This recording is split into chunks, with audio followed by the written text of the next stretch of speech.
Bem-vindo ao curso online de psicanálise. Lição 10. A descoberta da psicanálise. A história da psicanálise está intimamente ligada com a vida de Sigmund Freud. Ele nasceu em 1856 em Freiburg, uma pequena cidade da Moravia, que se tornou parte da Tchecoslováquia. Quando Freud tinha 4 anos, seu pai, um comerciante de lãs judeu, mudou-se com a família para Viena. Freud cresceu, foi educado e clinicou em Viena durante toda a sua vida. Em 1938, fugiu dos nazistas, mudando-se para a Inglaterra, onde morreu no ano seguinte. Freud foi, antes de tudo, um cientista empírico. Acreditava que a chave para desvendar o segredo dos processos mentais seria encontrada no estudo da fisiologia do cérebro. A abordagem dominante da fisiologia humana na Europa durante os anos de formação de Freud era a Escola de Fisiologia de Hermann Helmholtz. De acordo com os princípios desta escola, os processos fisiológicos e mentais eram produtos de leis causais e sequenciais que poderiam ser reduzidas aos princípios da física, como o princípio da inércia e da conservação de energia. Charles Darwin, que era muito discutido nos círculos científicos da época, também influenciou Freud. Em função da sua criação na tradição judaica, Freud tinha uma profunda estima pela palavra. Manteve em sua vida o fascínio pela literatura, particularmente pelos escritos de Johann Wolfgang von Goethe e William Shakespeare. Por intermédio da sua familiaridade com a literatura e religião, Freud familiarizou-se com os papéis do simbolismo e do significado para entender as complexidades da mente humana. O pensamento de Freud sempre manifestou um elemento romântico, e não foi ao acaso que tenha sido agraciado com o Prêmio Goethe de Literatura. Formação médica. A experiência de Freud na Faculdade de Medicina trouxe as bases para sua orientação científica posterior. O predomínio intelectual da época era o empirismo científico. Sua ênfase na medição e observação estava substituindo o miticismo e o romantismo que haviam impregnado o pensamento científico na Europa Central na primeira metade do século XIX. Durante os anos de estudo da medicina, Freud foi profundamente influenciado por 2 mentores, Ernest Breuck e Theodor Mirnet. Estas 2 figuras dominavam a pesquisa fisiológica na Europa durante aquele período. Freud também trabalhou no laboratório de Breuck e considerava-o, em particular, um modelo cuja integridade e disciplina científica deveriam seguir. Breuck, Maynard e Esner apoiavam a ideia de que o sistema nervoso opera por meio da transmissão de excitações quantitativamente variáveis de terminações nervosas aferentes para as eferentes. Como a base química da condução neural era pouco entendida, supunha-se que a condução era de natureza elétrica.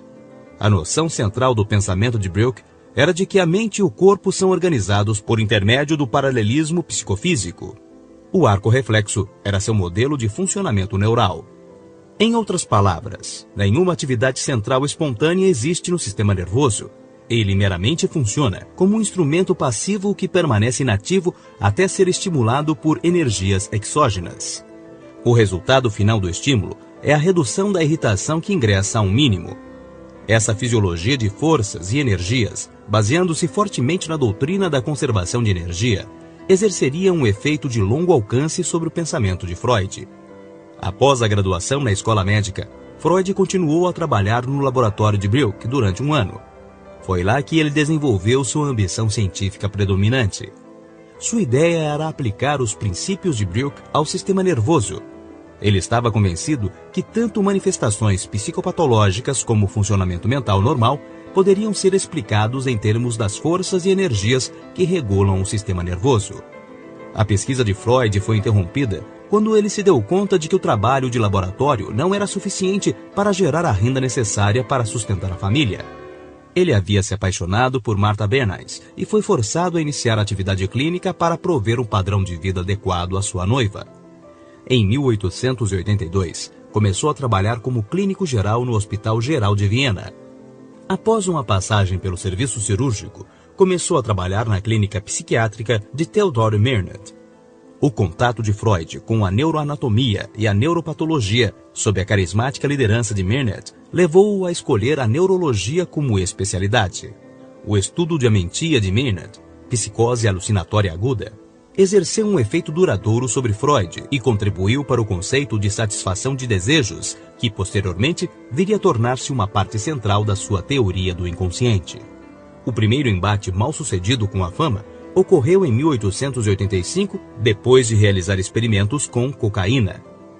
Ele buscou reconhecimento acadêmico, publicando um artigo que descrevia a droga como uma terapia miraculosa. No entanto, ao escrever tal artigo, deixou de observar as propriedades cruciais da droga como anestésico local, ao mesmo tempo em que omitia a necessidade de prevenção contra o vício. Mas Freud não se deixou dissuadir por tal episódio desafortunado. Ainda em 1885, recebeu uma bolsa que lhe permitiu estudar de outubro de 1885 a fevereiro de 1886 na Salpêtrière, em Paris. Lá, sua carreira foi poderosamente influenciada pelo grande neurologista francês Jean-Martin Charcot. Charcot especializara-se no tratamento de pacientes que sofriam de uma variedade de sintomas físicos não explicados, incluindo paralisia, contraturas, músculos enrijecidos que não podiam ser relaxados e ataques.